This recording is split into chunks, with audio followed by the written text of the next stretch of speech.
And I just got to the bar and he said, "I didn't have any ginger ale. I got you some rum instead." Cheers. So, it's all, heads on.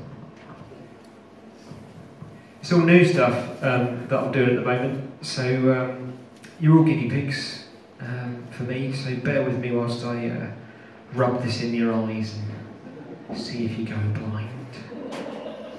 Ironically, that's the only joke I've used before today. So I woke up not all that long ago.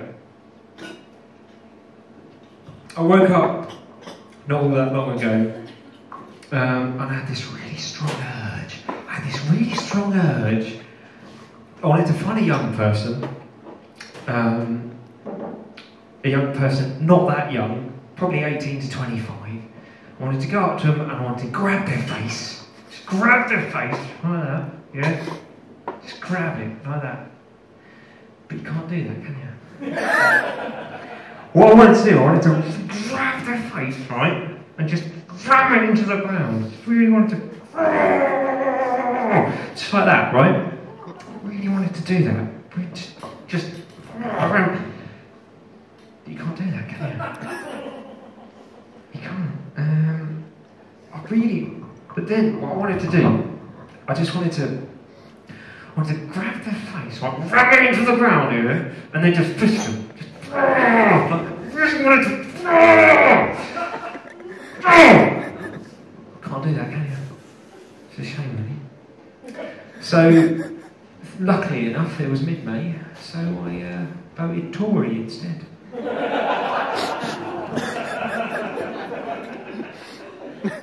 Just wanted to whisper in their ear, just as they're lying in a pool of blood on the ground, whisper in their ear, "You're nothing." And just walk on. I got a lot of anger, don't know if you noticed, got a lot of anger. Because Tories and like big businesses just fucking ruin everything. They ruin everything for everybody. They do. They're rubbish. Like you know Kit Kat, we all like Kit Kats, don't we? All like Kit Kats. And then I found out about Nestle. Now Kit Kats, lovely Kit Kat, cup of tea, dunk it in your tea. No, Kit Kats taste like dead babies now. They do, they're disgusting. They're disgusting, because Nestle are disgusting, and therefore Kit Kats are disgusting, and their coffee was shit anyway, so that's no big deal. Warburton's bread. Who likes a nice bit of Warburton's bread? Lovely Warburton's bread, isn't it? Isn't it all that toasty bread? Lovely, yeah. To me, Warburton's bread tastes like an old lady committing suicide in her spare bedroom. That's what Warburton's bread tastes like to me. Green King IPA, very popular, isn't it? Nice bit of Green King IPA, yummy session beer, isn't it? You can have loads of it, can't you? Yeah, that tastes like the broken dreams of a financially crippled student. That's what that tastes like. Absolutely disgusting. I do wonder about Nestle though, because I wonder what kind of conclusions they must have come to when they were figuring out how to kill babies in Africa. Like they're in the, I'm imagining, I'm pretty sure it definitely went down like this. They're in the boardroom and they say, "Right guys," the CEO's there and says, "Right guys, we've made a shitload of money out of cocoa and a shitload of money out of coffee. Now I know a lot of us around this table are disappointed with the Labour situation. Unfortunately, now we can't buy labourers, we can only rent them." I don't know whether you got that slavery joke there. But don't worry, I've got a fucking good deal on it. Has anybody got any ideas how we can make some more money? Yeah, I've got some ideas. One of them pops up. I know, we can, why don't we go to Africa, kill all the babies? What, you reckon there's profit in that? He goes, yeah, there's definitely profit in that, yeah. Well, how so? Oh, what we'll do, we'll sell them some baby formula, but they can't use it. The water's polluted, babies will probably die. Do you think there'll be any financial blowback from that? Any legal problems with Killing loads of babies? Anything? Any bad publicity we might get from that? Any? What? Brown babies? Nah, fuck them. I guarantee you, some twat is going to do a stand-up routine about it years later and no fucker's going to know what he's talking about. Turns out he was right. I got a lot of anger. David Cameron said to me, he didn't say it to me, he said it to everybody, so he kind of said it to me, he said, conspiracy theories are a kind of terrorism. Which is interesting and coincidental because recently, well not that recently, a little while ago, I was in the pub talking to my mate and he said, well, what about the Iraq War? I won't bother you with the rest of the conversation, we were having an argument, it's not important.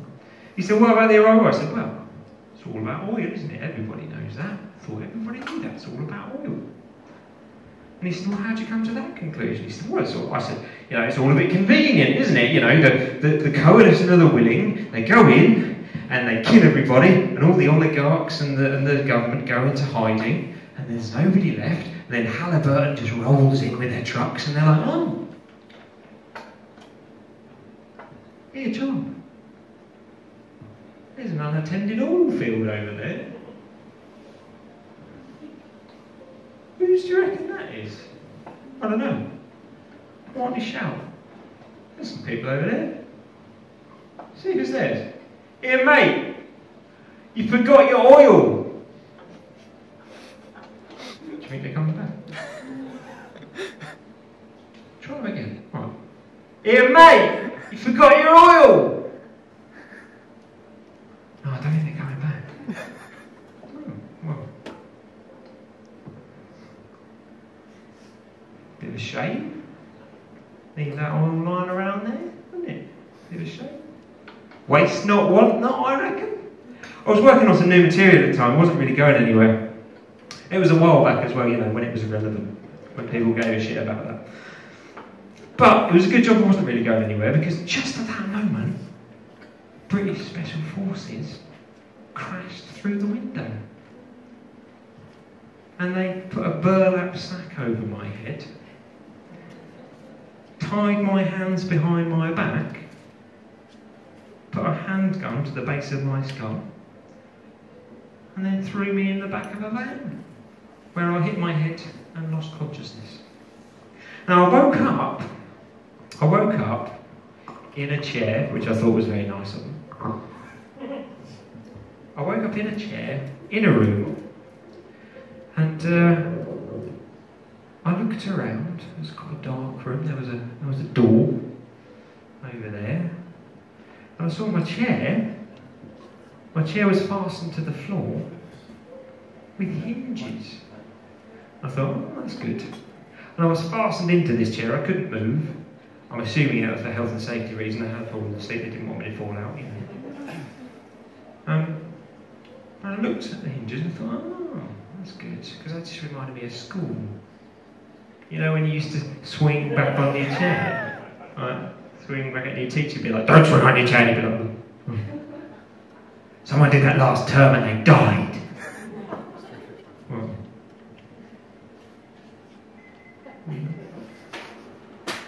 I was there just reminiscing, bringing back those heady days of school and all that.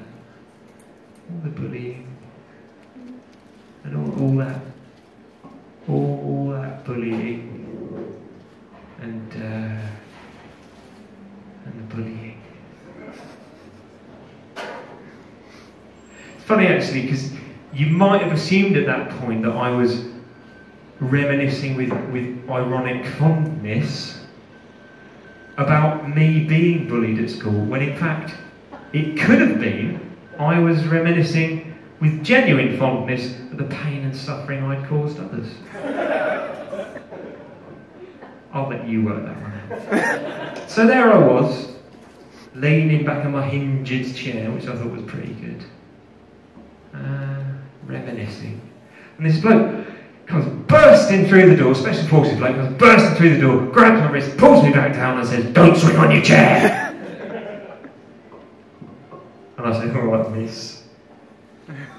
He didn't like that. And he looked me in the eyes, grabbed me by the wrist and he says, "You're a terrorist." And I said, "No, I'm not." And he said, "Yes, you are. You're a terrorist." And I said, "No, I'm not." And he said, "Yes, you are. You were overheard talking about conspiracy theories, ergo, you are a terrorist. Now, tell me what you know." And I said, "I don't know anything." And he said, "Yes, you do. You're a terrorist. Tell me what you know." And I said, "No, it's a theory, the very existence of which hangs on the fact that it is yet to be proved." And he said, "Don't get smart with me." And that is when I realised what the hinges were for. And I'll tell you something, British Special Forces, they got a little bit to learn about washing hair. Because he leant me back, and you know what at the hairdressers when they lean you back into the sink, right? They didn't have a sink, it was just a drain, but you know, austerity Britain, isn't it? And they lean you back in the sink, and they lather you up, nice warm water, they lather you up, and they rinse it all out, and they put the towel all around you, and it's all warm, it's all nice, isn't it? It's all lovely. This guy, what an idiot, right? He puts the towel over my face first, right? Then pours the water on. And I'm like, well, the towel's useless now, isn't it? And he keeps doing it, he keeps doing it. And I'm like, stop, I can help. And he goes, "Good, you're going to help me now?" And I said, "Yes. Why don't you go and get me a fresh towel, we'll swap places and I'll show you how it's done." And that is when he electrocuted my testicles. Which, contrary to popular received wisdom, is not all that erotic. But it does give you a massive hard-on.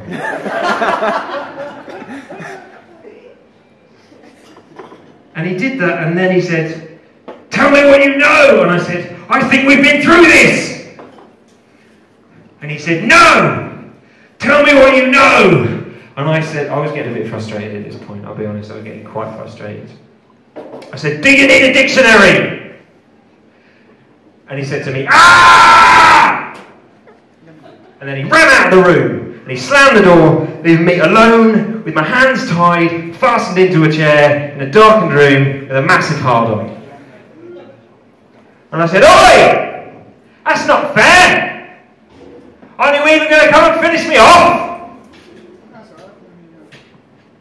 Turns out, he had actually just gone to get a dictionary. But he couldn't find one. GCHQ didn't have one. When he asked for one, they said, "Are you mad? Don't you know anything? It's exactly the kind of dangerous information we're trying to eradicate." Thanks very much, I'm Tom Edwards. I'll see you later.